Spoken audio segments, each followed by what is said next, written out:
चैत्यभूमीवरच्या अभिवादनाच्या सभेमध्ये नाराजी नाट्य रंगल्याची चर्चा रंगली।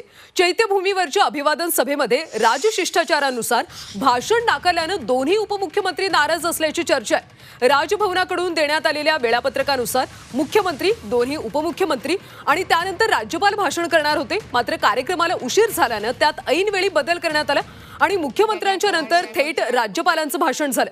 त्यामुळे दोन्ही उपमुख्यमंत्र्यांना भाषणापासून वंचित ठेवण्यात आल्याची चर्चा रंगली। दरम्यान उपमुख्यमंत्री एकनाथ शिंदेंनी आणि चंद्रशेखर बावनकुळेंनी मात्र अशा चर्चेत तथ्य नसल्याचं म्हटलं। उपमुख्यमंत्री अजितदादा पवार साहेब कृपया बाबासाहेबां चैत्यभूमीला जाणं, बाबासाहेबांचं दर्शन घेणं, बाबासाहेबांना विनम्र अभिवादन करणं यापेक्षा दुसरं मोठं काय असू शकतं। त्यामुळे आज बाबासाहेबांची जयंती चैत्यभूमीला झाली साजरी, आम्ही सगळे गेलो।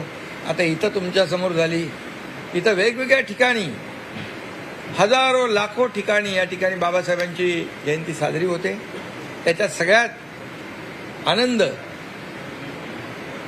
प्रत्येकाला आहे आणि मलाही आहे। कोणी भाषण दिल्याने मोठं होत नाही, भाषण नाही दिल्याने काही मोठं होत नाही, त्यातून काही नाराजी व्यक्त होत नाही। भाषण नाही दिलं असेल, वेळेमुळे काही असेल तर मला माहिती नाही, पण भाषणामुळे आम्ही नाराज होणारे नेते